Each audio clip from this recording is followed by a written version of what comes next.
Anyway, moving on. I thought this tweet was a little curious from Bloomberg. It reeked of a certain amount of let's just say elitism. I kind of feel like the person who wrote this tweet is like sitting in their fancy office in probably in New York, and they have their pinky out as they're drinking their tea and saying, "Ha ha ha, you silly proletariat. You silly proletariat complaining about inflation. Look at what this Bloomberg opinion. Inflation stings most if you earn less than $300,000, which most people do. Here's the deal. Here's how to deal. Oh, I was channeling Biden there. Here's the deal. Here's how to deal with being poor in an era of inflation. Take the bus. Don't buy in bulk. Try lentils instead of meat. Nobody said this would be fun. Huh. That doesn't seem a little bit prissy, does it? That doesn't seem a little bit oh, I don't even know. What is the word? What is the word I'm looking for about this particular tweet? Phil McCracken says, mount that like button like Lindsey Graham would mount Jack Murphy. I adore you, Phil. Never change. Never change. Just stop posting naked pictures of Jack Murphy in my Twitter feed, please. I appreciate it. Nuriti says, have you seen How I Met Your Mother? There's an episode about a dick-shaped skyscraper, and that was probably the Salesforce building. I haven't seen that show. I just have to assume that they were indeed talking about the Salesforce building. Yeah, pretentious. That is the word that I'm looking for. Like you have a Karen that is going to clutch her pearls at any moment if her drink is not delivered in the correct glass. Smug. Oh, another good one, Natty. Yes, smug is definitely the way I would characterize it. But the article is even better. So let's read how Bloomberg believes you should be handling inflation if you are just a mere peasant that makes less than $300,000 a year. I just don't know. This is Bloomberg. This is not me. I just don't know how people survive on less than $300,000 a year. People do it every day, as it turns out. More Americans than ever expect their finances to worsen as inflation hits a 40-year high. Do you really need a second car? Yes, some people do. Yes, in the real world, some people need that extra car because they're both working parents and they have to go to different jobs, possibly in different locations, and that is the way the world works. Fun fact, so I was sitting in front of this couple at the art thing this past weekend, and we actually got to know them. We were chatting and they were very nice people.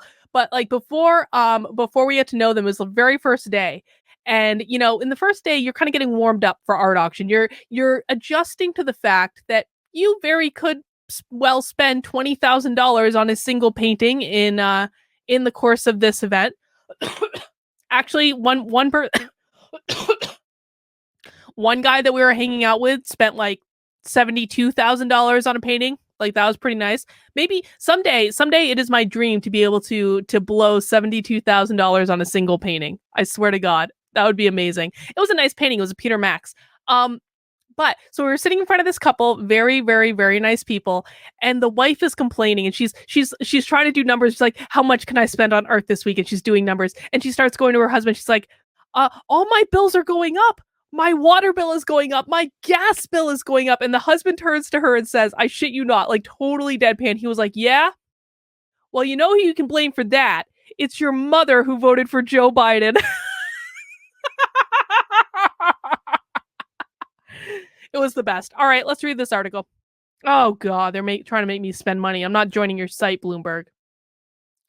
If your income is more than $289,000 a year, the run-up in gas prices may be alarming, but it's unlikely to hammer your overall finances. After all, Americans at that level spend no more than 1% of their take-home pay on oil and gas, according to the Bureau of Labor Statistics.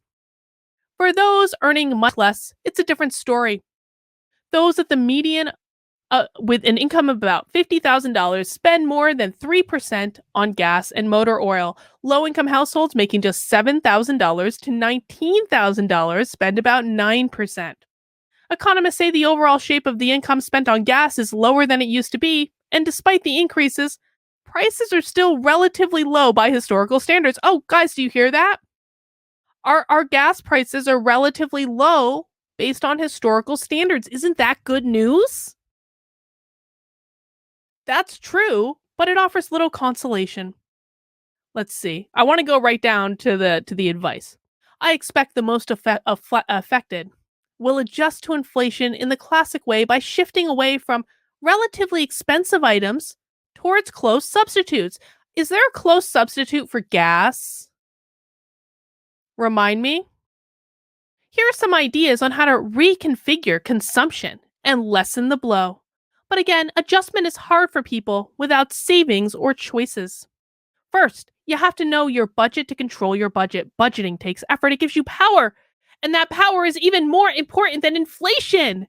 Your power to create a spreadsheet or download an app that helps you track a monthly budget, guys, this is going to fix everything.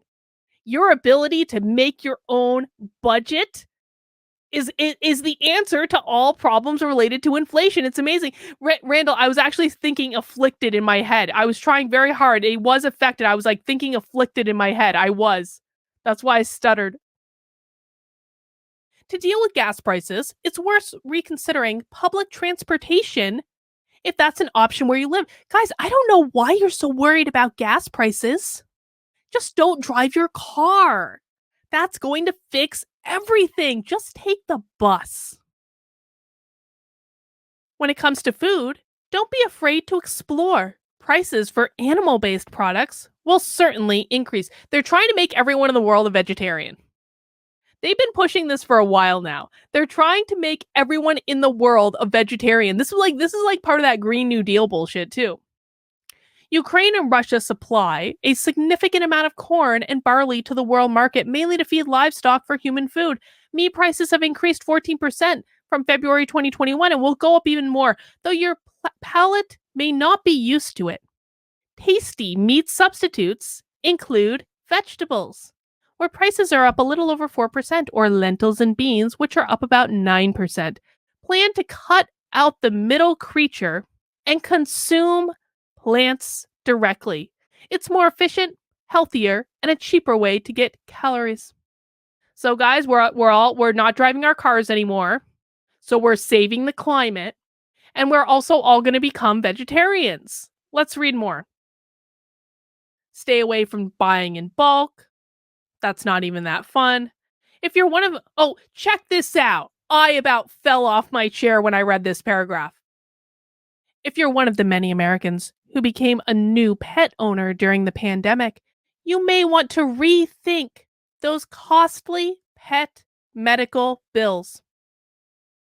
They want you to allow your pets to die.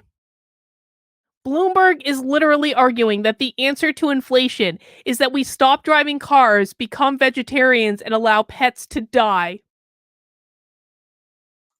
Sam says, I wonder if Bloomberg allows for 100% remote work. That is an interesting question, Sam. We should look into that.